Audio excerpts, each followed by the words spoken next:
The invitation arrived on thick paper with elegant lettering and an address I immediately recognized: his family's house. "It's just a simple gathering," my fiancé said casually, placing the envelope on the table. "Nothing formal," I smiled.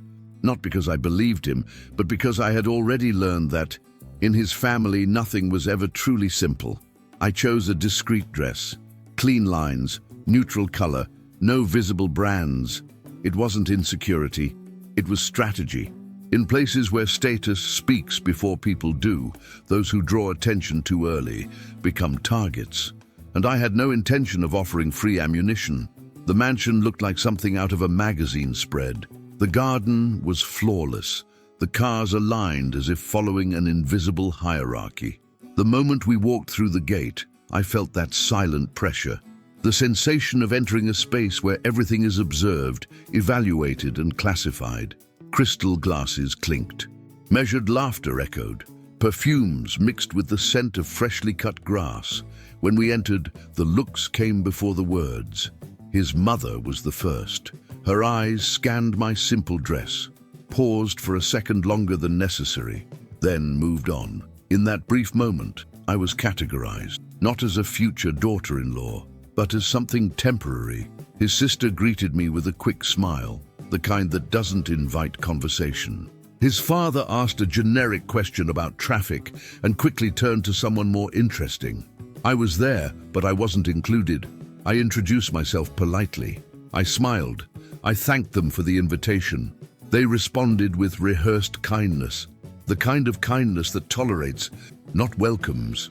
Within minutes, I noticed the pattern. Conversations revolved around business, travel, familiar last names. People spoke as if reaffirming position, not exchanging ideas.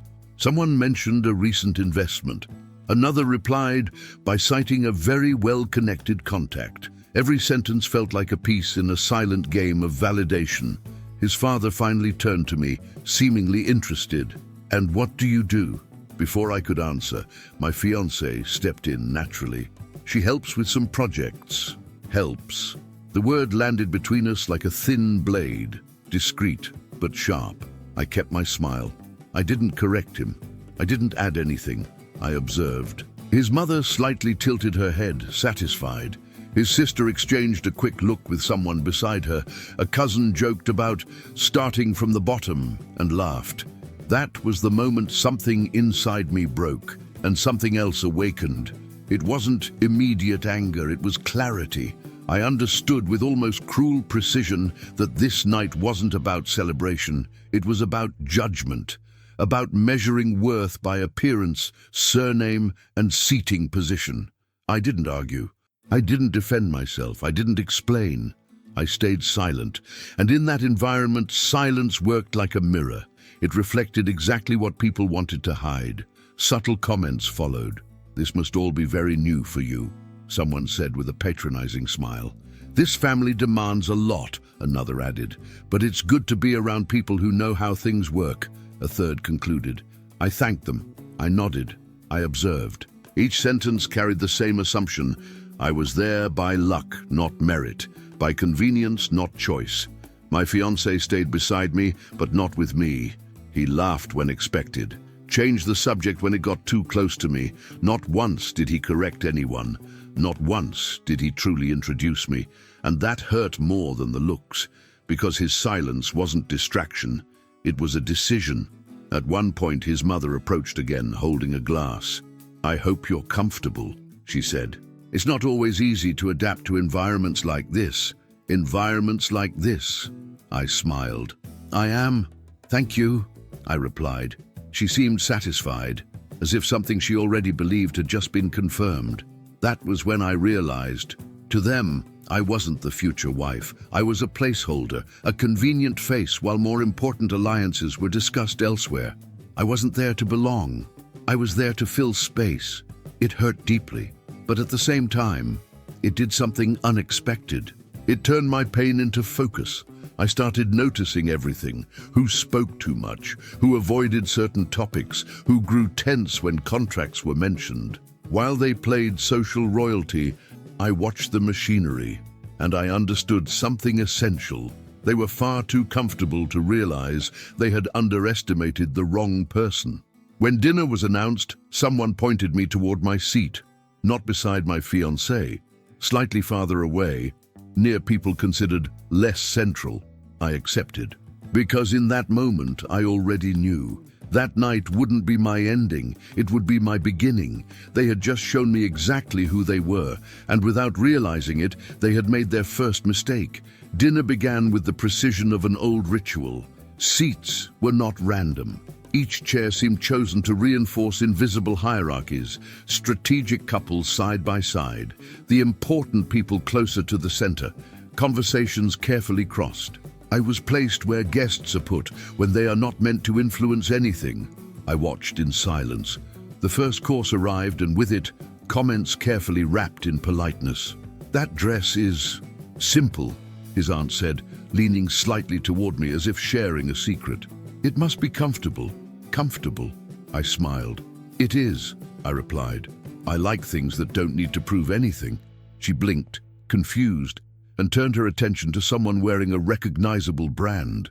Across the table, his most talkative cousin described a recent trip to Europe in vivid detail, listing hotels and restaurants as if reciting credentials. It wasn't conversation, it was display. At one point, someone asked, "And what do you do again?" Before I could answer, another voice stepped in. "She helps with smaller projects," my fiancé said casually. "Smaller." The word spread across the table like permission. From that moment on, the tone shifted. "Oh, so you learn a lot just by watching," his sister said. "It's always good to start that way," someone added.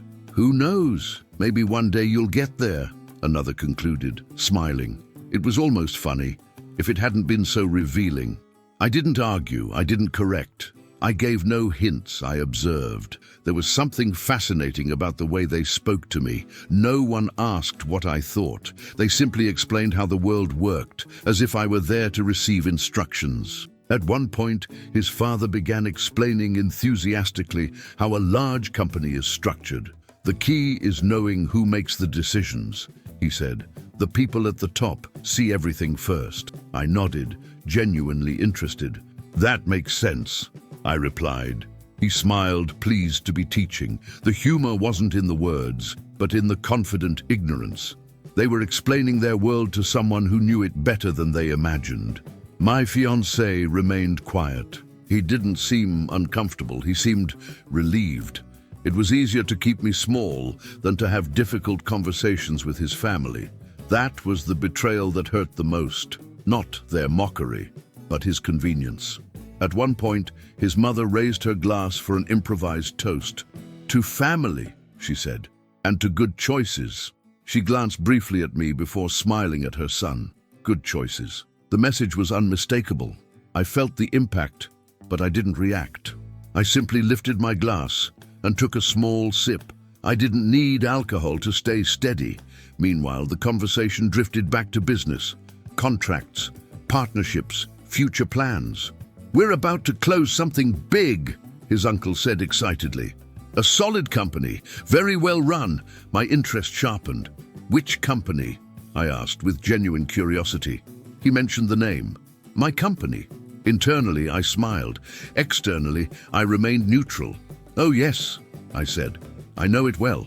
He laughed. "Of course you do," he replied condescendingly. "Everyone's heard of it. Everyone except them." The irony nearly made me laugh, but I held it in. That wasn't the night for revelations. Not yet. My fiancé noticed my attentive silence and touched my arm discreetly like a warning. "We'll talk later," he whispered. Later. Always later. The evening continued. The assumptions continued. I was seen as an accessory, as someone temporary, as decorative presence in a family convinced it controlled everything, and maybe they did, but not everything. When dinner ended and guests dispersed into the living room, I heard a comment that sealed it all. "She seems polite," someone said, thinking I couldn't hear. "But she's not really our level. That was the moment I understood. This wasn't just social judgment. There was something bigger at play. Interests, negotiations, expectations. And my fiancé knew it. He hadn't brought me there to introduce me.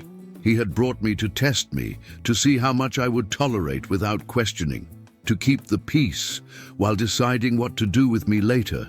The betrayal wasn't a hidden kiss, it was a calculation, and calculations always come with consequences. That night, as guests said their polite goodbyes, I made a quiet decision. I would no longer be a passive observer.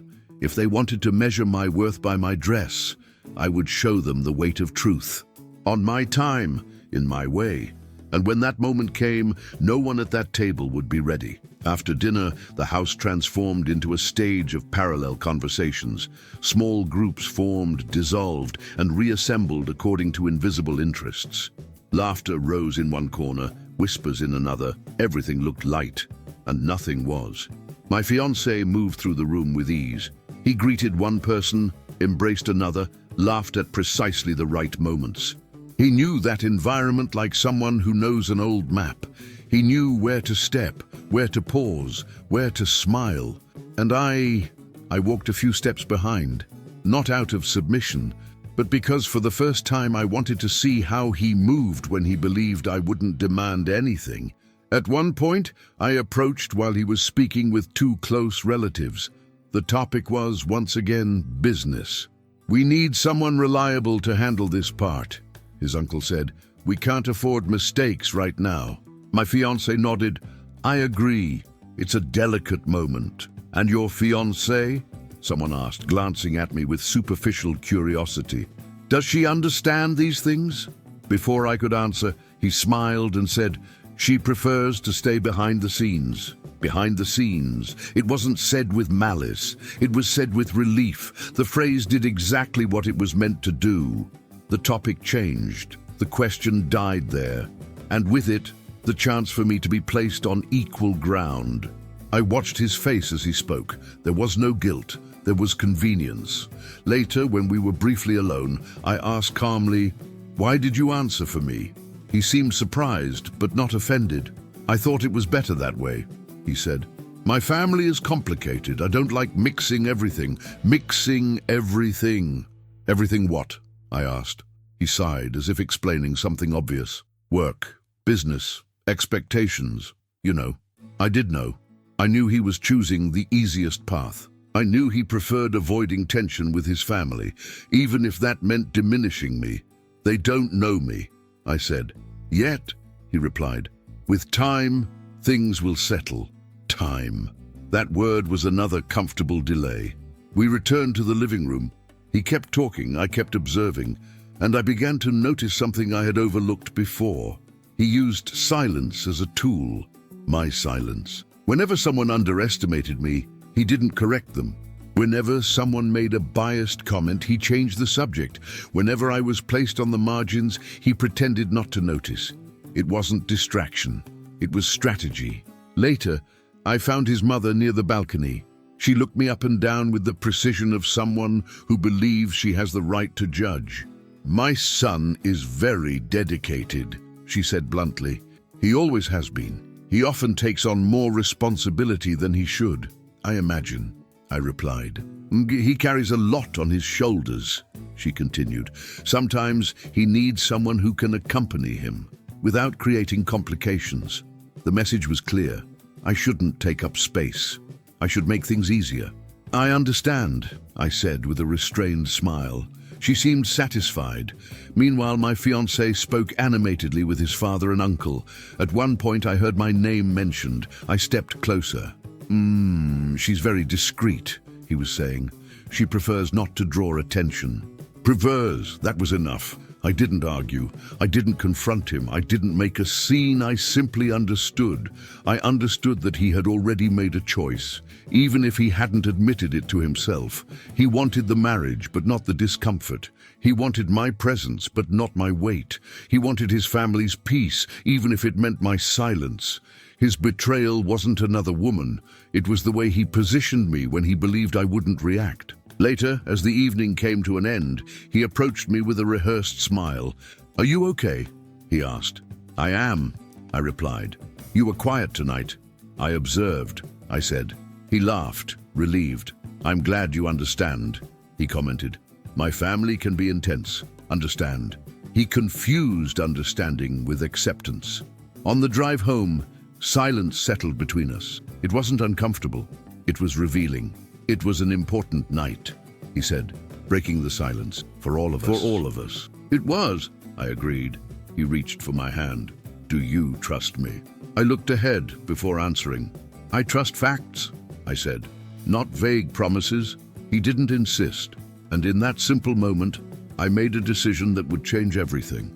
I wouldn't confront him now. I wouldn't demand explanations. I wouldn't ask for respect. I would let him remain comfortable, because comfortable people make mistakes, and I was ready to notice every single one. After that night, something inside me shifted. It wasn't anger. It wasn't resentment. It was focus. I began to pay attention not only to what they said, but to what they avoided. Conversations that stopped when I approached. Glances exchanged between my fiancé and his father when certain names came up. The excessive care with specific words. They believed I was invisible in that environment, and that gave me freedom. In the days that followed, I returned to my routine with a clarity I hadn't felt in a long time, while my fiancé moved on calmly, confident that everything was under control. I organized information, no invasions, no spying, just facts that had always been there, waiting for someone to notice. That was how I began connecting the dots. The family's sudden enthusiasm for certain deals, their insistence on specific partnerships, the exaggerated concern with maintaining a flawless public image. And at the center of everything, a company. The same company they had proudly mentioned at dinner, the same company whose name caused that curious pause when I said I knew it well. I knew it because it had been part of my life long before I entered that family. They didn't know that. My fiancé didn't either, or at least he never wanted to. He never asked directly. He never showed real curiosity. For him, it was more comfortable to keep things vague, ambiguous, controllable. During our relationship, I had kept my professional life separate, not out of secrecy, but choice. I had always believed that anyone who wanted to walk beside me should know me fully, not only the parts that were convenient. Now, I understood the flaw in that belief. One ordinary afternoon, while he took a call in the other room, I heard my name mentioned. She doesn't interfere, he said. She stays out of it, stays out of it. The words weren't meant for me, but they were about me. And in that moment I realized he was selling a version of me, someone small, harmless, manageable. This wasn't just a mission, it was narrative control, and false narratives collapse when confronted with facts. I began reviewing old contracts, emails, records, quietly, legally. Every document confirmed what I already sensed. His family was about to close an important deal and believed they were dealing with outsiders. They didn't know the power wasn't external. It was sitting at their table, in a simple dress, in silence. I remembered the way his father had explained the structure of a large company with that patronizing tone, the condescending smile, the absolute confidence of someone who believes he controls the board. I didn't feel like laughing. I felt responsibility, not toward them, toward myself. I became even more discreet. I didn't change my behavior. I raised no suspicions. I remained polite, calm, observant. My fiancé seemed relieved. I thought you might have felt out of place, he said one night, but you handled it well. I always do, I replied, and it was true. What he didn't realize was that I was no longer dealing with feelings. I was dealing with decisions. Decisions require silence, planning, time, and I had all three. Every conversation from that dinner took on new meaning.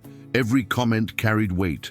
Every polished laugh felt rehearsed for an audience that no longer existed. I wasn't hurt. I was awake. And that changes the way someone moves through the world. That week, I received a confirmation that sealed everything. A small detail, insignificant to anyone who didn't know what to look for. To me, it was the final piece. I didn't confront my fiancé. I didn't question his family. I made no announcements, because people who believe they control everything need to be surprised at the exact moment.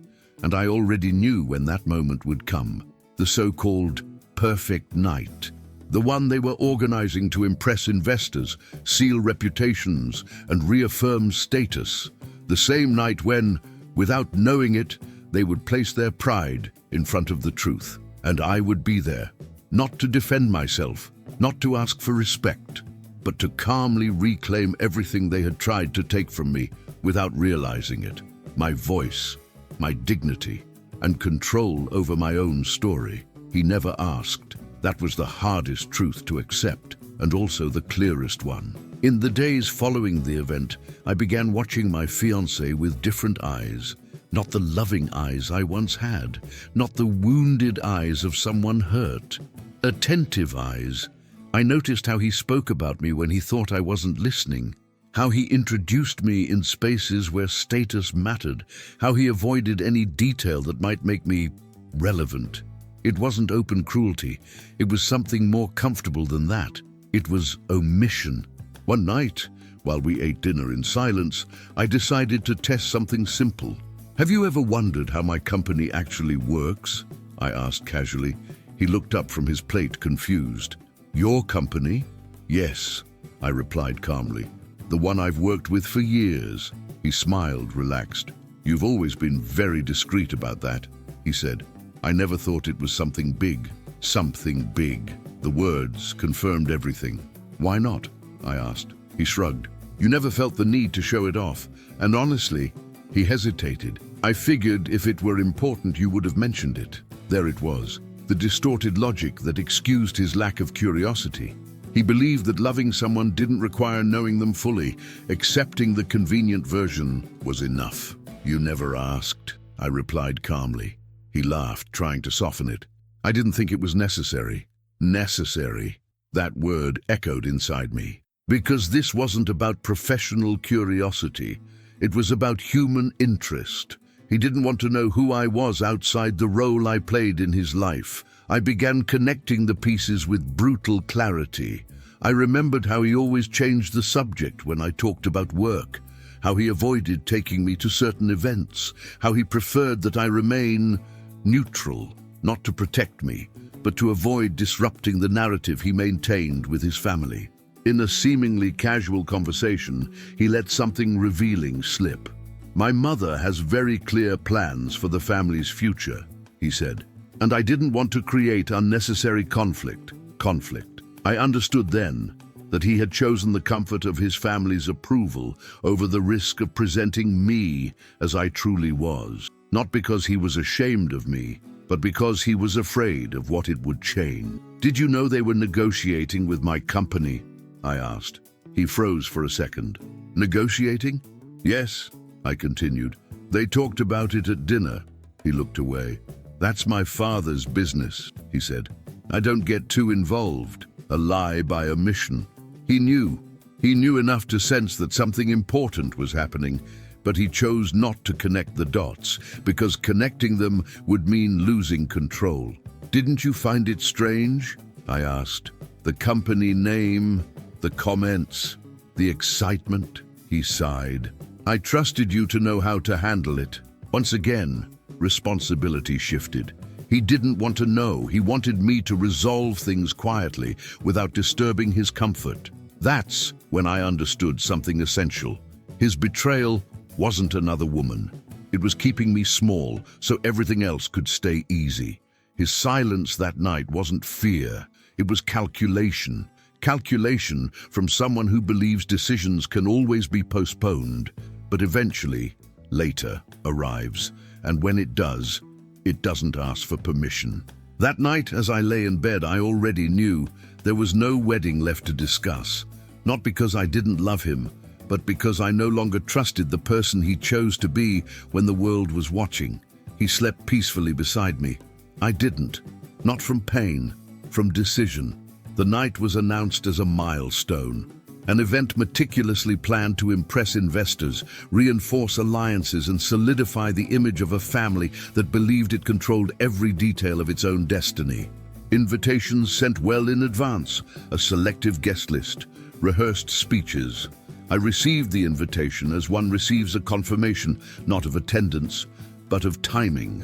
I chose another dress, still simple, but now intentionally elegant. No excess, no visible brands, nothing that suggested power, because the impact wouldn't come from appearance. We arrived together. My fiancé looked confident, more than he had that first night. He moved through the guests with ease, greeting important people, reaffirming positions. Not once did he introduce me differently.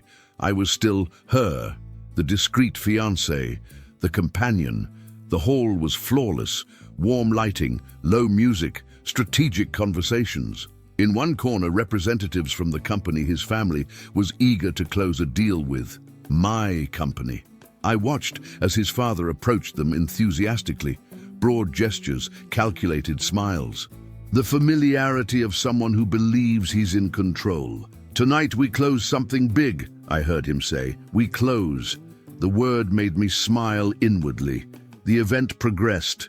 Glasses were raised, laughter echoed, until someone asked for silence for the speeches.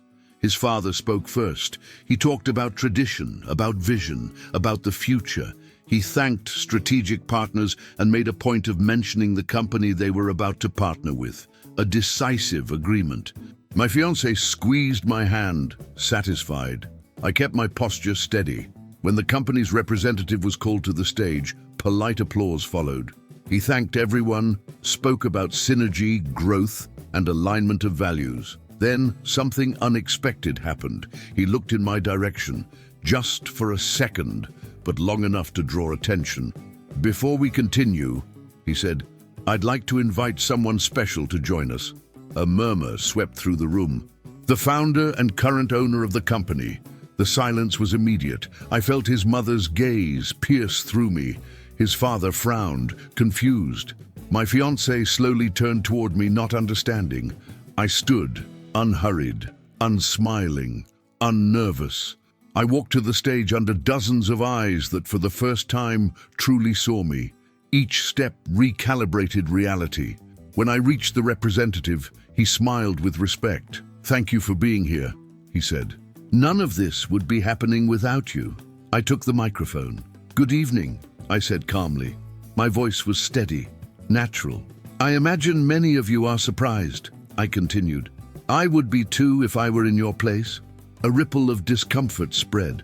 "I'm not here to create embarrassment," I added, "only to clarify something that seems to have been assumed." Assumed.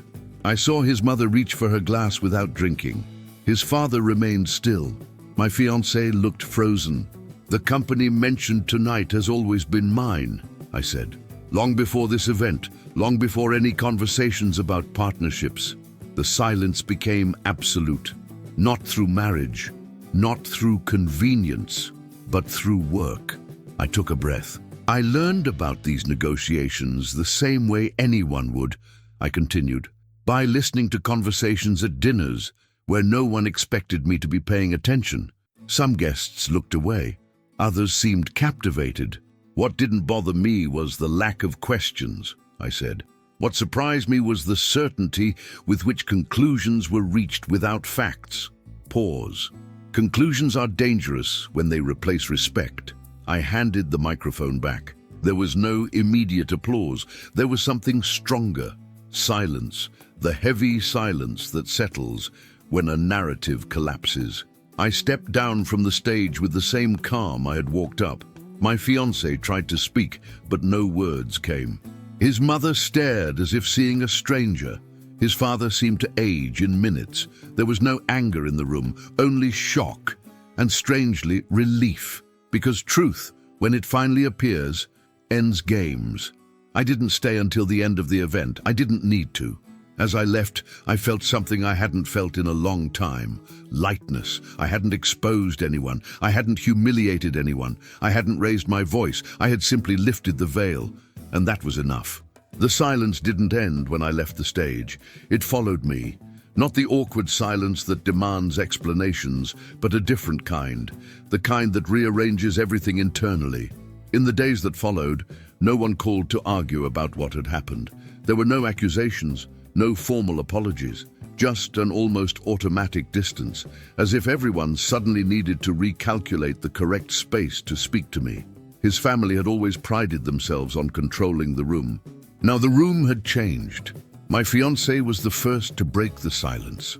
"Why didn't you tell me?" he asked one night, when the house felt far too large for just the two of us. There was no anger in his voice, only confusion.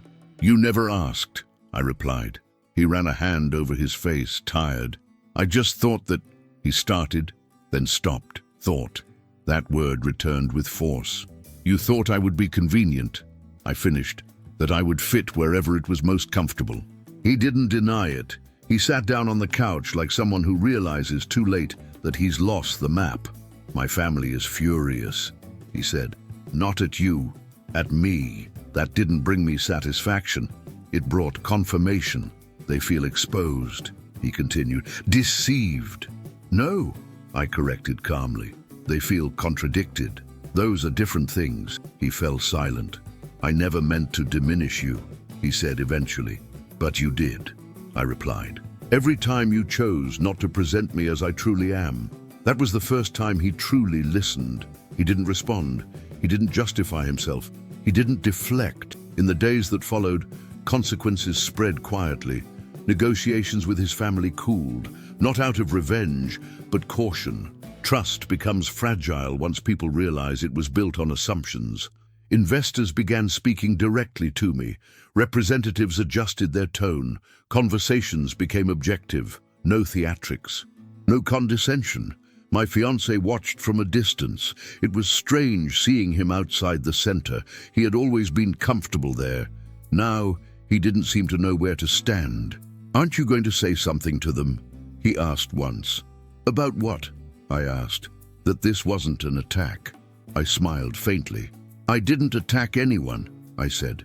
"I simply introduced myself." He nodded slowly. "His mother tried to speak to me once.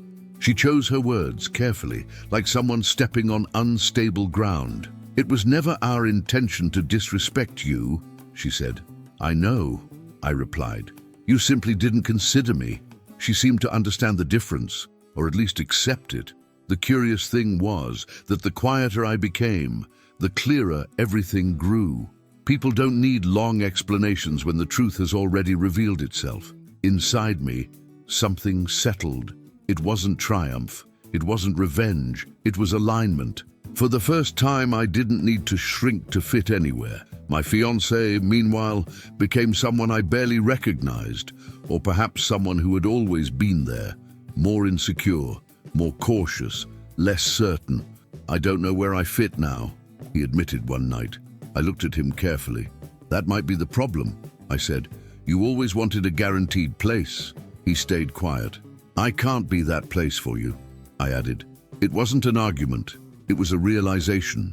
In that moment, I understood that our story had nowhere left to go, not because love was gone, but because omissions had piled too high. The silence that followed wasn't heavy, it was freeing, because when the noise of expectations falls away, only what's real remains. And what was real for me was already clear. Freedom rarely arrives with applause. It usually comes in silence, the moment you realize you no longer need to explain yourself to anyone.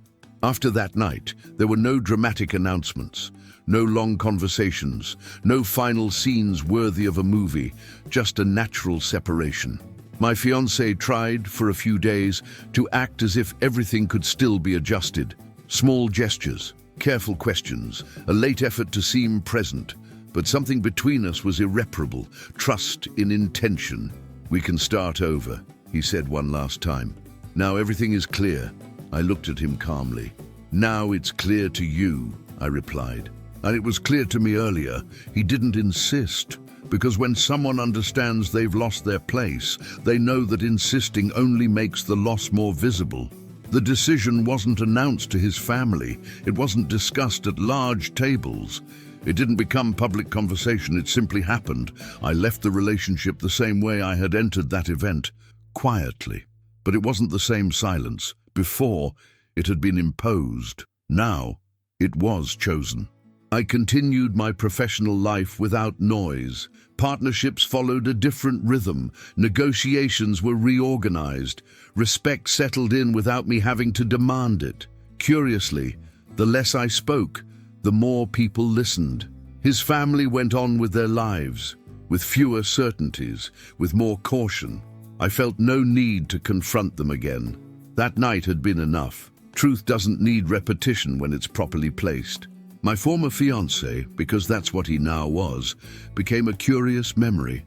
Not painful, just distant.